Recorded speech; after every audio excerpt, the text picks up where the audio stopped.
किस पे आपत्ति नहीं, सलाह मत दिया करो। चलो बैठो। जब स्पीकर सीट से खड़ा हो जाता है तो मैं माननीय सदस्यों को अवगत कराना चाहता हूँ, वह बैठ जाया करें। ये मैं पहली बार कह रहा हूँ, मुझे 5 साल कहने का अवसर नहीं। स्पीकर सीट से खड़ा हो जाता है तो बैठ जाया करें। 5 साल तक कहने की जरूरत नहीं पड़नी चाहिए। मुझे सलाह मत दिया करो, चलो बैठो। ये शब्द हमारी लोकसभा के अध्यक्ष ओम बिरला के हैं, जिन्होंने अध्यक्ष की कुर्सी संभालते ही अपने तेवर दिखाने शुरू कर दिए। इन सबसे भी काम नहीं चला तो शुक्रवार को तो हद ही हो गई। नेता प्रतिपक्ष राहुल गांधी जब नीट मसले पर चर्चा की मांग कर रहे थे तब उनका माइक ही बंद कर दिया गया। हालांकि ओम बिरला का कहना था कि माइक बंद करना उनके हाथ में नहीं है।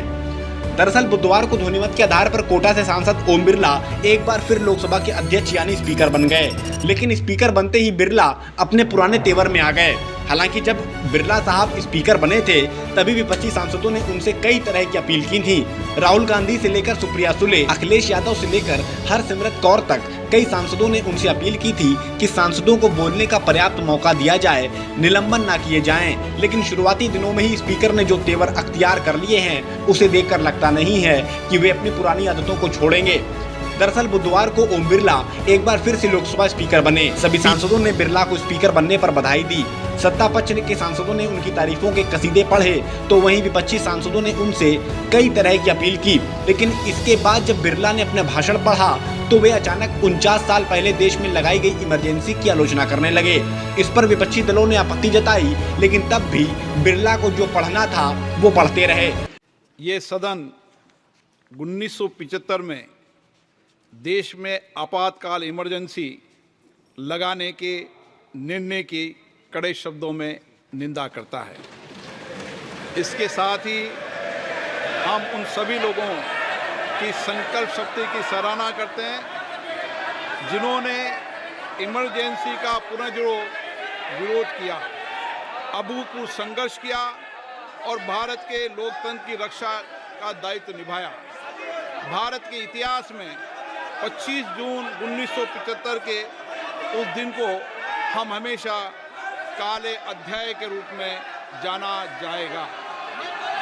इस दिन तत्कालीन प्रधानमंत्री श्रीमती इंदिरा गांधी ने देश में इमरजेंसी लगाई और बाबा साहब अम्बेडकर द्वारा निर्मित संविधान पर प्रचंड प्रहार किया। बिरला को ये भी बताना चाहिए था कि 49 साल पहले लगी इमरजेंसी की आज की डेट में क्या महत्ता है। क्या वे मोदी सरकार पर लगे अघोषित आपातकाल और तानाशाही जैसे धब्बों को मिटाने की कोशिश कर रहे हैं। बहरहाल बुधवार को ही किसी मामले पर विपक्ष ने जब आपत्ति जताई तो बिरला की भाषा किसी गुस्सैल स्कूली प्रिंसिपल जैसी थी।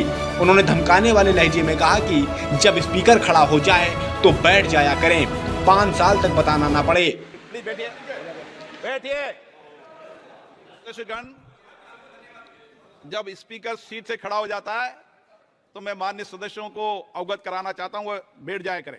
ये मैं पहली बार कह रहा हूं, मुझे 5 साल कहने का अवसर नहीं मिलना चाहिए। सदन के अनुशासन के हिसाब से बिरला की बात बिल्कुल सही है। स्पीकर के खड़े हो जाने पर सांसदों को बैठना चाहिए, लेकिन बिरला की भाषा की कड़े शब्दों में आलोचना हो रही है।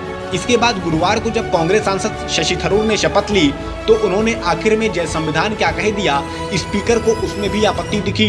उन्होंने कह दिया कि संविधान की शपथ तो ले ही रहे हैं, संविधान की जय बोलने की क्या जरूरत। इस पर हरियाणा से कांग्रेस सांसद दीपेंद्र हुड्डा ने टोक दिया तो बिरला ने उन्हें डांटते हुए कहा कि मुझे सलाह मत दिया करो, चलो बैठ। संविधान की शपथ तो ले ही रहे हैं, ये संविधान की शपथ है।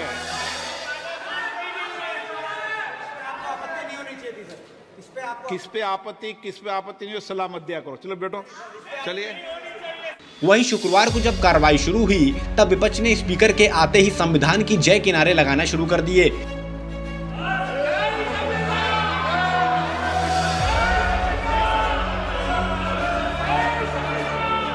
इसके बाद नेता प्रतिपक्ष राहुल गांधी नीट पर चर्चा की मांग करने लगे तो कुछ देर बाद राहुल का माइक बंद कर दिया गया। इससे पहले बिरला का कहना था कि माइक बंद करने का कंट्रोल उनके हाथ में नहीं है। तो बड़ा सवाल उठता है कि आखिर माइक कंट्रोल किसके हाथ में है? क्या स्पीकर के अलावा संसद में कोई और भी शक्ति है जो माइक बंद कर देती है, या स्पीकर को कहीं से माइक बंद करने का आदेश मिल रहा है?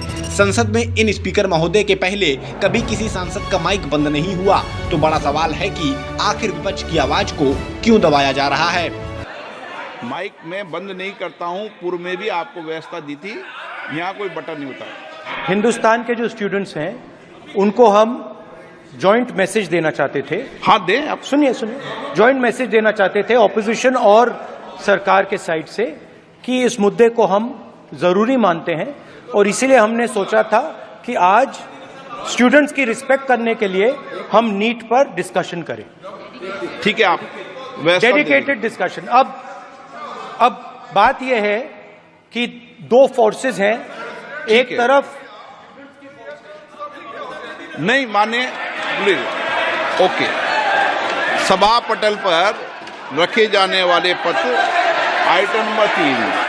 जाहिर है कि अपने पिछले कार्यकाल में स्पीकर ओम बिरला की कई मसलों पर कड़ी आलोचना हुई है।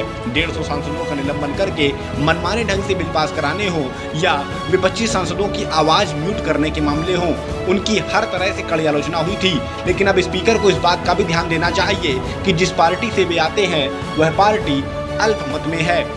जिन सांसदों से वे अभद्र लहजे में बात कर रहे हैं, उनमें से कई सांसद उनसे कई गुना ज्यादा वोटों के अंतर से जीतकर संसद पहुंचे हैं। जिन दीपेंद्र हुड्डा को उन्होंने किसी बच्चे की तरह डांटते हुए बात की, वे दीपेंद्र हुड्डा अपनी सीट 3 लाख से भी ज्यादा वोटों से जीतकर लोकसभा पहुंचे हैं, जबकि ओम बिरला अपनी कोटा सीट महज 50,000 वोटों के अंतर से भी नहीं जीत पाए।